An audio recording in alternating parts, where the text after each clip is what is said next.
Hello, curious minds. Welcome to Nerdy Niche, the place where learning is fun, fast, and little bit nerdy. Make sure you hit the subscribe button and ring the bell icon, क्योंकि हर lecture में आपको मिलेंगे cool facts, practice worksheet, and the things you didn't know you needed to know. So let's get into it. हमने start की है ये series for students of class 10th so that we'll make them prepared for the board examination. आज का session बहुत ही easy होने वाला है क्योंकि आज हम स्टार्ट करने वाले हैं chapter 1 of chemical reactions and equation.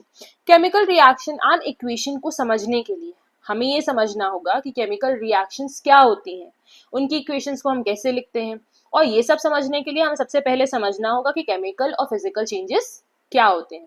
तो आज हम स्टार्ट करने वाले हैं विद फिजिकल चेंजेस। सबसे पहले फिजिकल चेंजेस से हम क्या समझते हैं? पुरानी क्लासेस में हमने ये पढ़ा है ना? अरे बिल्कुल पढ़ा है। फिजिकल चेंजेस वो चेंजेस होते हैं जिनमें क्या होता है, there is change in appearance. किस में चेंज आएगा? अपीयरेंस में चेंज आएगा। यानी कि हम कोई न्यू सब्सटेंस फॉर्म नहीं कर रहे हैं, कोई भी न्यू चीज हमने यहाँ फॉर्म नहीं करनी है। सिर्फ पुराने सब्सटेंस की साइज, शेप या फिर स्टेट में क्या आ जाएगा? डिफरेंस आ जाएगा। दैट मीन्स वो थोड़ा सा डिफरेंट दिखेगा, उसका शेप डिफरेंट होगा या फिर स्टेट डिफरेंट हो सकता है, पर उसकी जो केमिकल कंपोजिशन है, यानी कि उसके अंदर जो एटम्स हैं, उसके अंदर जो चीजें हैं, वो वही रहने वाली हैं। कोई नई चीज फॉर्म नहीं होने वाली, उसकी कोई नई प्रॉपर्टी निकल के नहीं आने वाली है। जैसे मेल्टिंग ऑफ वाटर, H2O था पानी, पानी किस में मेल्ट हो गया? आइस में था, अब मेल्ट होके क्या बन गया? वाटर बन गया। Physical change, change in state, है ना? Melting of chocolate, again change in state, solid state से किस में कन्वर्ट हो गई? लिक्विड स्टेट में। अभी वैसे भी गर्मियां है तो ऑब्वियस सी बात है, चॉकलेट तो मेल्ट हो ही जाती है, तो यहाँ पे भी क्या हो रहा है? चेंज इन स्टेट हो रहा है।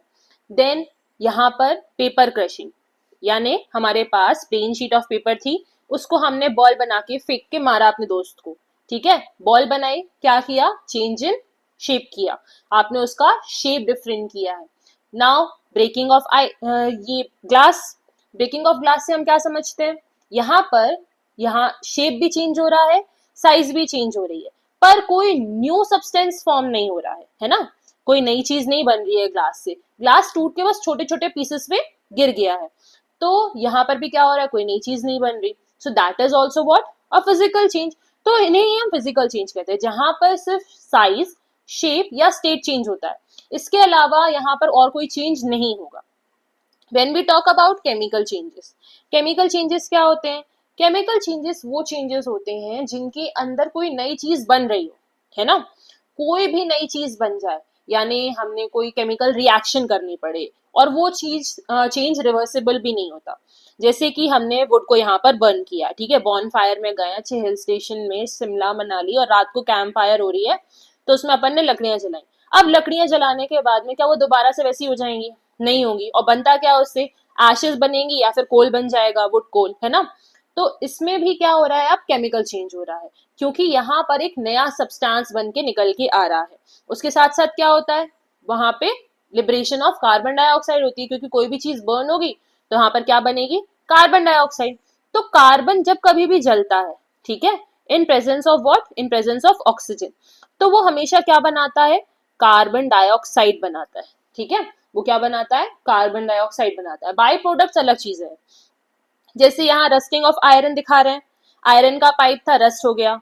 आयरन यानी Fe को हमने किसके प्रेजेंस में ट्रीट किया? ऑक्सीजन के प्रेजेंस में। ऑक्सीजन के प्रेजेंस में उसको रस्ट लगती है ना, तो ऑक्सीजन के प्रेजेंस में वो रस्टिंग हो गई, तो नया कंपाउंड बन गया Fe2O3, ठीक है? Fe2O3 यानी फेरिक ऑक्साइड, ठीक है? Then tarnishing of copper, copper के ऊपर ब्लू कलर की लेयर जम जाती है, जैसे कि statue of liberty. Statue of liberty is a monument made of copper, है ना? वो किसका बना हुआ है? कॉपर का बना हुआ है, but now days it appears blue. क्यों?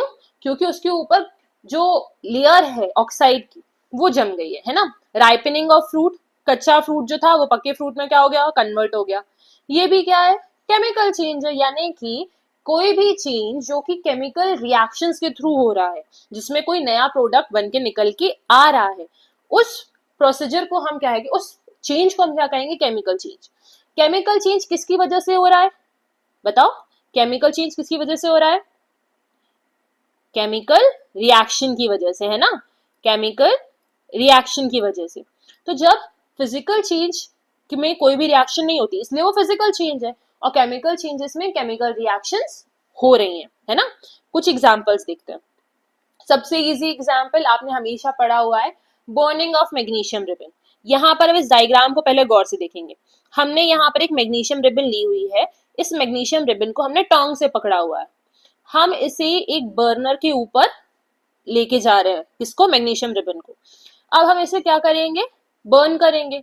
बर्न करने पर क्या आएगा, यहाँ पर मैग्नीशियम ऑक्साइड का पाउडर नीचे गिरेगा चाइना डिश में।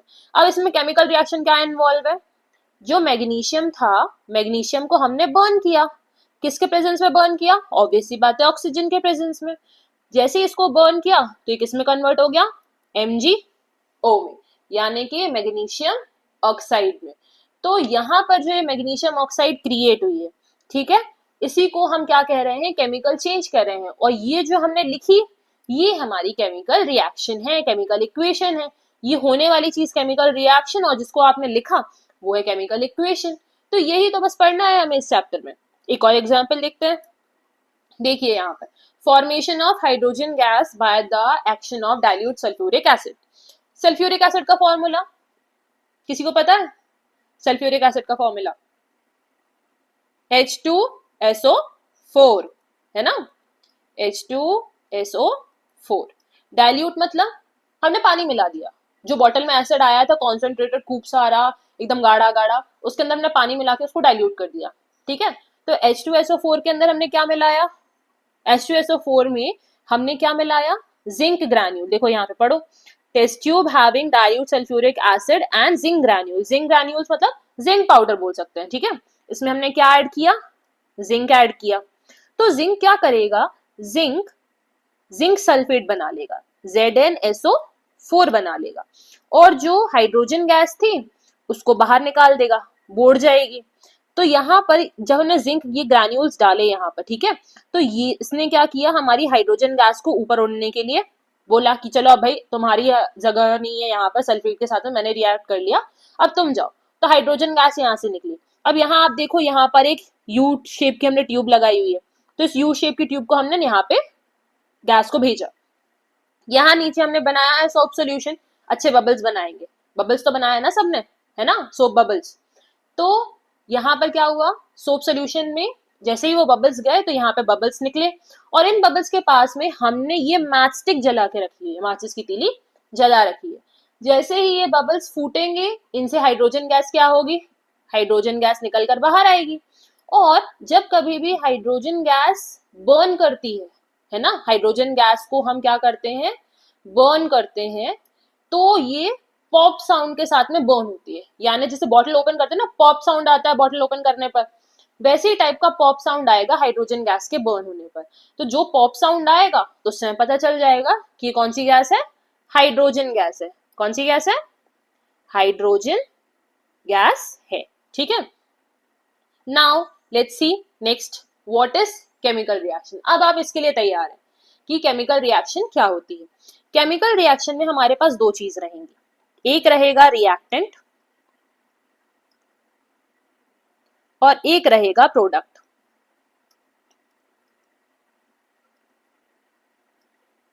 ठीक है, जब कभी भी कोई चीज रिएक्ट करती है उस चीज को हम कहते हैं रिएक्टेंट। जैसे कि फॉर एग्जांपल हमने मैग्नीशियम बर्न किया, ठीक है, इन प्रेजेंस ऑफ ऑक्सीजन, है ना, मैग्नीशियम को बर्न किया इन प्रेजेंस ऑफ ऑक्सीजन, तो क्या बना, MgO, है ना।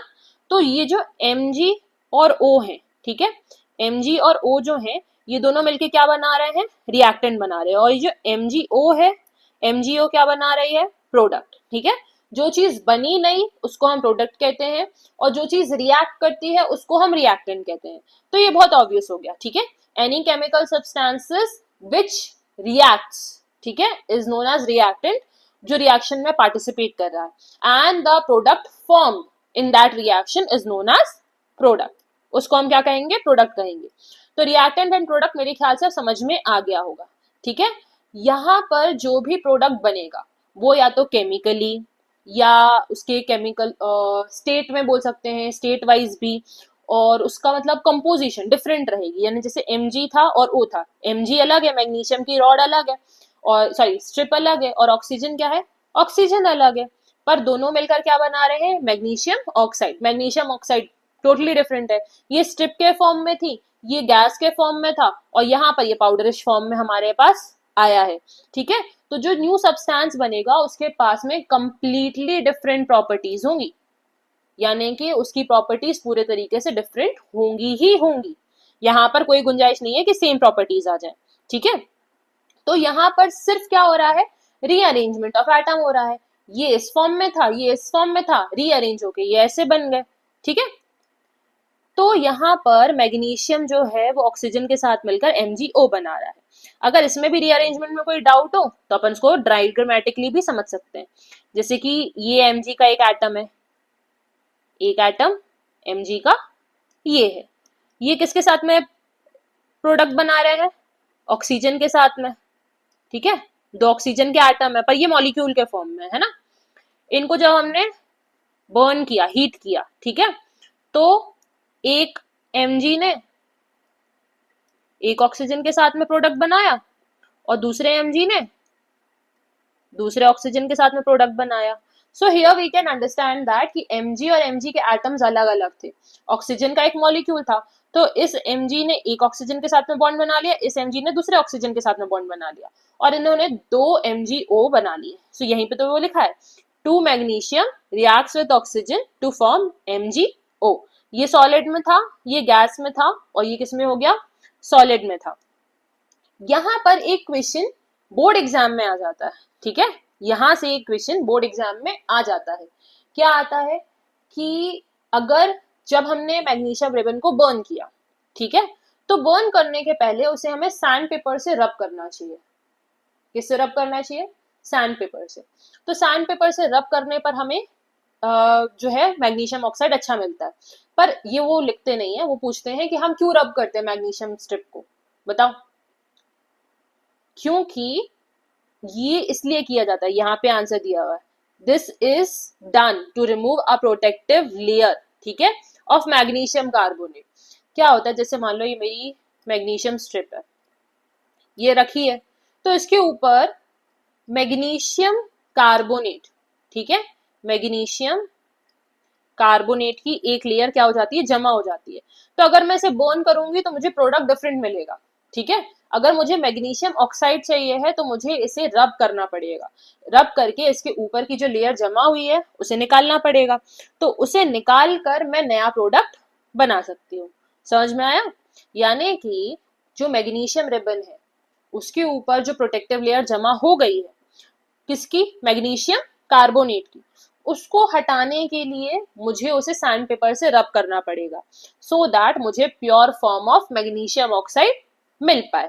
ठीक है, तो ये यहाँ से इंपॉर्टेंट क्वेश्चन क्रिएट हो जाता है कि वाई डज वी रब मैग्नीशियम रिबन बिफोर बर्निंग, है ना, उसे हम रब क्यों करते हैं, सैंड पेपर से क्लीन क्यों करते हैं। तो यहाँ पर इसका आंसर है। I hope you understood this. Okay, next, characteristics of chemical reaction. Chemical reaction हुई हम कब मानेंगे, हम कब मानेंगे कि केमिकल रिएक्शन हो गई है। सबसे पहला, एवोल्यूशन ऑफ गैस, या तो कोई गैस बन जाए, ठीक है, या फिर चेंज इन कलर आ जाए, कलर चेंज हो जाए रिएक्शन का, हमने व्हाइट मिलाया था, यहाँ से हमने ट्रांसपेरेंट मिलाया था और कुछ येलो बन गया, ठीक है, वो भी क्या हो गया, केमिकल रिएक्शन हो गई। चेंज इन स्टेट, किसी भी चीज का स्टेट चेंज हो जाए, ठीक है, ऐसा नहीं सिर्फ स्टेट चेंज हो, केमिकल रिएक्शन भी होनी चाहिए स्टेट चेंज में, ठीक है। चेंज इन टेम्परेचर, टेम्परेचर बढ़ जाए, कम हो जाए, ठीक है, कोई भी रिएक्शन में, वो भी पढ़ाएंगे अभी।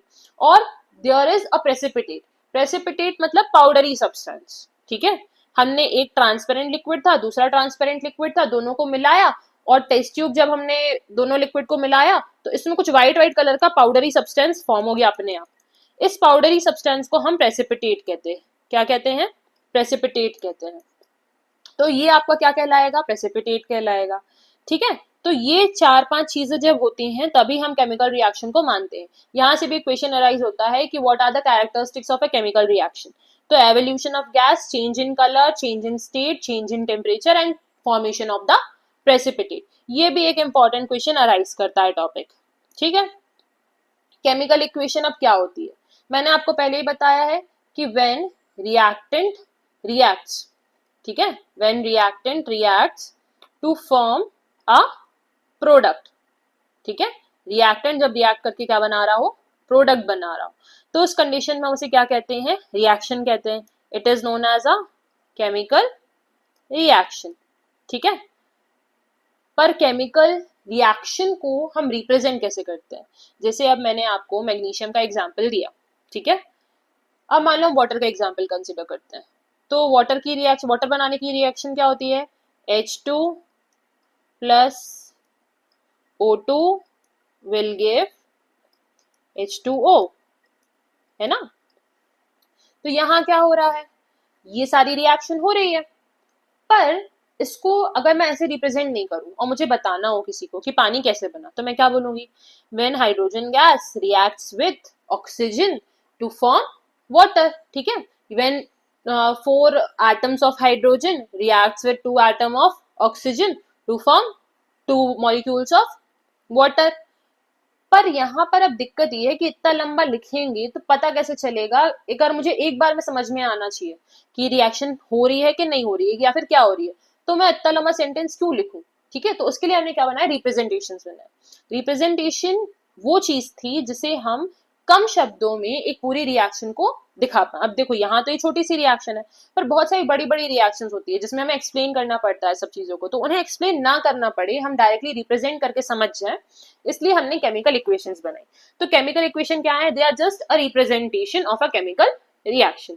रिप्रेजेंटेशन किसकी है, वो केमिकल रिएक्शन की। ठीक है, केमिकल रिएक्शन की रिप्रेजेंटेशन को हम क्या कहते हैं, क्या कहते हैं, दैट इज केमिकल इक्वेशन। ठीक है, फॉर एग्जाम्पल कोई चीज ए है, वो बी से रिएक्ट करी, इन दोनों ने मिलकर कोई चीज सी और कोई चीज डी बनाई, इसको हम क्या कहेंगे, इसको हम कहेंगे केमिकल इक्वेशन।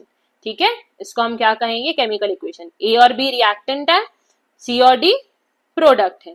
ठीक है, ये एरो क्या बता रहा है, डायरेक्शन बता रहा है रिएक्शन की। ठीक है, कि इन दोनों को मिलाने के बाद, उसके बाद क्या बना, सी और डी बना। ठीक है, तो एरो हम यहाँ इक्वल टू भी यूज कर सकते थे। कई लोग बोलेंगे, बच्चे बोलेंगे कि मैम मैथ से सेम कर देते उसको, क्या दिक्कत थी, बिल्कुल कर सकते थे, पर उसमें हमें डायरेक्शन नहीं पता चलती, क्योंकि व्हेन 2 इक्वल्स टू 4 माइनस 2 या फिर 2 प्लस 2 इक्वल्स टू 4, डायरेक्शन नहीं समझ में आ रही कि कोई चीज इस डायरेक्शन में हो रही है या फिर इस डायरेक्शन में हो रही है, दोनों चीजें बराबर है। यहाँ पर हमने डायरेक्शन बताई है कि ए और बी को रिएक्ट करने के बाद सी और डी बनते हैं, इसलिए हम एरो का यूज करते हैं। ठीक है, इतनी बात समझ में आई सबको, आई होप समझ में आई। अगर कहीं पर भी डाउट हो तो please feel free to ask in comment section. Okay, now balancing of chemical equation, very important. ठीक है, to understand, boards wise भी important है, अच्छे क्वेश्चन अराइज हो सकते हैं। ठीक है, बैलेंसिंग क्या है, बैलेंसिंग समझने के लिए हमें उसके पहले थोड़ी सी चीज समझनी पड़ेगी। रुकिए मैं एक स्लाइड एंटर करती हूँ, अपन को समझ में आएगा। ठीक है, समझिए, फॉर एग्जाम्पल मेरे पास कोई रिएक्शन है, इजी से स्टार्ट करेंगे। H2 plus O2 will give H2O। ठीक है, हमने एक लॉ पढ़ा था जिसको हम पढ़ते हैं लॉ ऑफ कंजर्वेशन ऑफ मास, है ना। कंजर्वेशन ऑफ मास पढ़ा था किसी ने, नहीं पढ़ा था 9th में, बताओ। कंजर्वेशन ऑफ मास तो सबने पढ़ा होगा, है ना।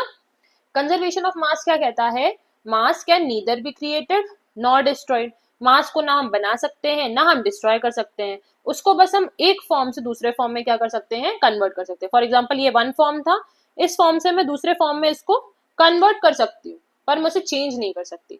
तो जैसे मान लो मैंने यहाँ 2 एटम हाइड्रोजन के, यानी एक मॉलिक्यूल हाइड्रोजन का लिया, एक मॉलिक्यूल ऑक्सीजन का लिया, उससे एक मॉलिक्यूल क्या बनाया मैंने, वाटर।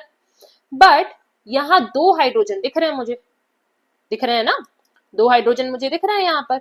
तो यानी कि अगर मुझे यहाँ 2 हाइड्रोजन दिख रहे हैं तो यहाँ पर भी कितने होने चाहिए, 2।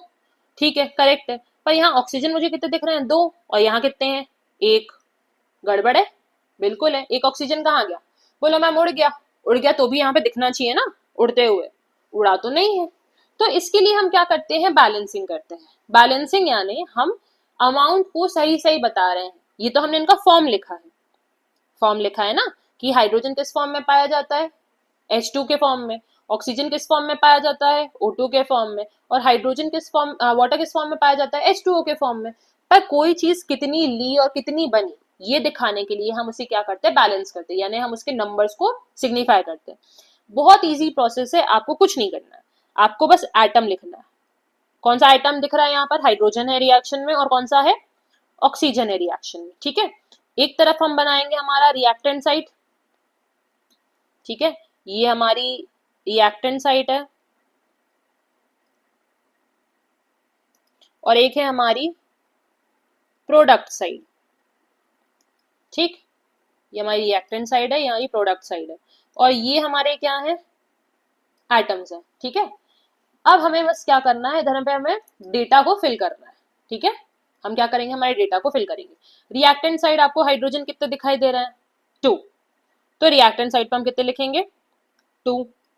ऑक्सीजन कितने दिखाई दे रहा है, 2, रिएक्टेंट साइड पे हम ऑक्सीजन भी लिखेंगे 2। अब प्रोडक्ट साइड पे हम हाइड्रोजन कितने दिख रहे हैं, 2, तो 2 लिख दिया।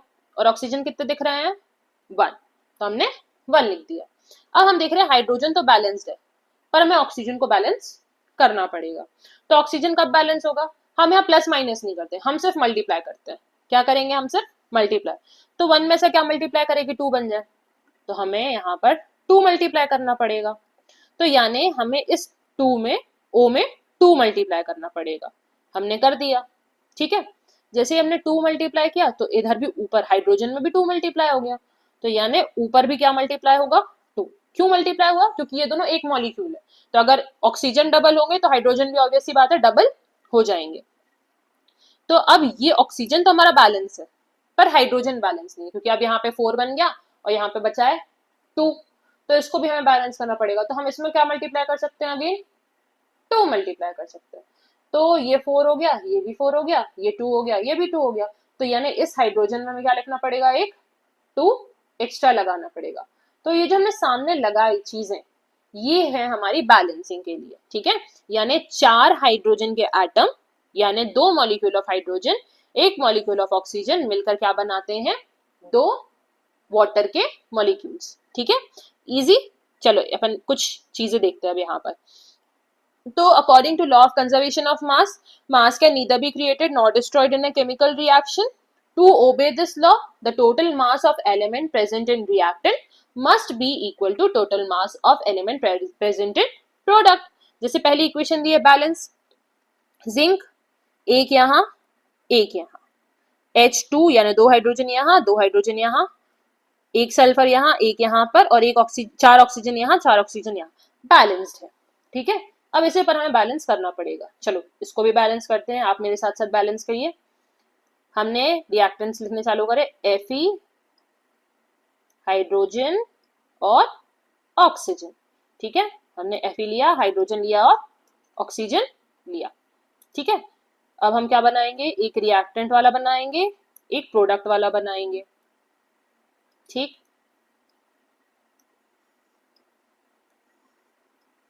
रुको इसको थोड़ा सा अच्छे से बनाते हैं।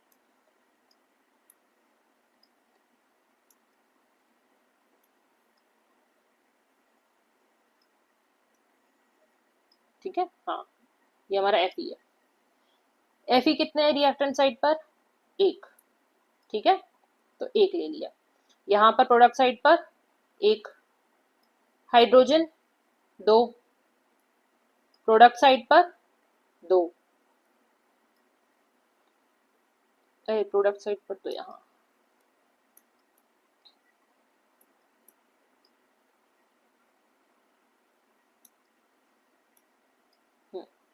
प्रोडक्ट साइड पर यहाँ Fe कितने दिए हुए हैं, 3, सॉरी है ना। और ऑक्सीजन कितने दिए हुए हैं यहाँ पर, 1, और प्रोडक्ट साइड पर कितने दिए हुए हैं, 4। ठीक है, अब हमें इसे बैलेंस करना चालू करना है। चलो इसको अपन चालू करते हैं बैलेंस करना। देखिए Fe अभी Fe3 है, ठीक है, तो यहाँ पर हम 3 लगा सकते हैं, इजी है, 3 कर दो मल्टीप्लाई, तो यहाँ पर कितने लग गए, 3 लग गए। ठीक है, Fe के आगे कितने लग गए, 3। ठीक, अब नीचे दे आते हैं, हाइड्रोजन हाइड्रोजन इजी, बट हमें ऑक्सीजन को करना है। ऑक्सीजन यहाँ कितने दिए हुए हैं, 4, यहाँ कितना दिया हुआ है, 1, तो हमें 4 मल्टीप्लाई करना पड़ेगा। ठीक है, अगर हम 4 यहाँ मल्टीप्लाई कर रहे हैं तो 4 हमें हाइड्रोजन में ही मल्टीप्लाई करना पड़ेगा, यानी 4 यहाँ मल्टीप्लाई हो गया, तो हम वाटर के आगे क्या लिख सकते हैं, 4, ये 4 लिख दिया। ठीक है, अगेन अब यहाँ देखते हैं, जैसे ये है अब हमारा 4, हाइड्रोजन को अब हमें क्या बनाना है, 8 बनाना है, तो क्या मल्टीप्लाई करेंगे हम इसमें, 4, तो इस हाइड्रोजन के आगे भी क्या आ गया, 4 आ गया। अब एक बार चेक करते हैं, 3 3 डन, 8 8 डन, 4 4 डन, बैलेंस हो गई। 3Fe plus 4H2O will give Fe3O4 plus 4H2 gas. ठीक है, चलो एक दो एग्जांपल्स और करेंगे। ये वाली को बैलेंस करते हैं अपन, नाइट्रोजन और ऑक्सीजन। ठीक है, रिएक्टेंट एंड प्रोडक्ट। ठीक, रिएक्टेंट साइड पर नाइट्रोजन कितना दिया हुआ है, 2, प्रोडक्ट साइड पर 2, रिएक्टेंट साइड पर ऑक्सीजन 2 है ना, और प्रोडक्ट साइड पर 5। इसको 5 बनाना है, इसको 2 बनाना है, अब क्या मल्टीप्लाई करें, तो यानी इन दोनों का जो सबसे पहला हम एलसीएम समझ लें, इन दोनों का एलसीएम लेकर जो भी नंबर आएगा, 5 और 2 का एलसीएम 10, तो यानी हमें इसे 10 बनाना है, 2 इंटू 5, तो यहाँ ऑक्सीजन में क्या ऐड होगा, 5, अपन रिएक्शन लिख लेते हैं ना, N2 plus O2 will give N2O5। ठीक है, तो ऑक्सीजन के आगे हमें क्या लगाना है, 5 लगाना है, इसके आगे हमें क्या लगाना है, 2, और क्योंकि हम इसके आगे 2 लगा रहे हैं, हमें नाइट्रोजन के आगे भी क्या लगाना पड़ेगा, 2, तो यहाँ पर क्या मल्टीप्लाई हो गया, 2 मल्टीप्लाई हो गया। अब ये 4 हो गया, तो इसे भी क्या बनाना पड़ेगा, 4, यानी 2, तो अब 2 into 2 2 into 2 done, 5 into 2 10, 5 into 2 10 done, 2 nitrogen plus 5 oxygen will give 2 N2O5। ठीक है ना, ये वाली बैलेंसिंग करते हैं। चलिए अब इसमें बहुत सारी चीजें हैं, हम देख के चलेंगे। ठीक है, Fe है, Cl है, फिर नाइट्रोजन है, नाइट्रोजन का अमोनियम ले रहे हैं, ठीक है, NH4 ही ले रहे हैं, और OH है, NH4 और OH। ठीक है, हमने आयनिक फॉर्म में लिया है इसको। Fe क्या होगा, अब यहाँ पे रिएक्टेंट और प्रोडक्ट और लिख सकते हैं अपन, रिएक्टेंट और ये प्रोडक्ट।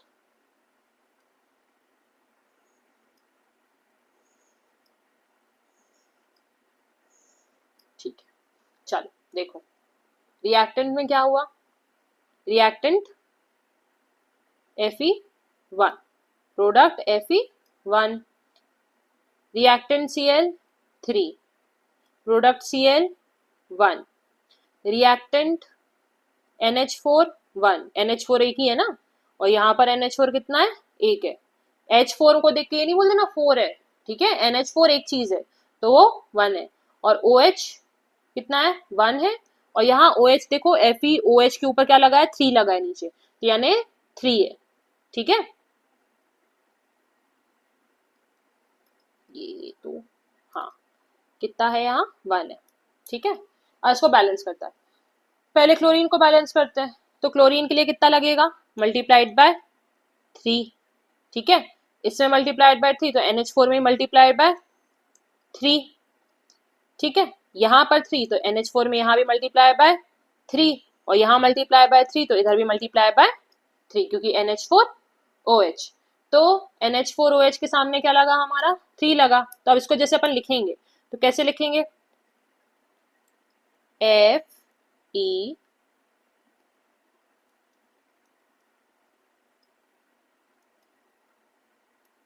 FeCl3 प्लस NH4OH, थोड़ा सा मिटा देते हैं इसको नीचे, है ना। FeCl3 plus NH4OH will give FeOH का होल थ्राइस प्लस NH4Cl, ठीक है। तो अब इसमें सबके सामने क्या क्या लग जाएगा, सबके सामने हम एक एक करके लगाते हैं। NH4OH के सामने 3 लगना है, ठीक है, 3 लग गया। फिर NH4Cl के सामने 3 लगना है, यहाँ 3 लग गया। लो हमारी रिएक्शन बैलेंस हो गई, ठीक है।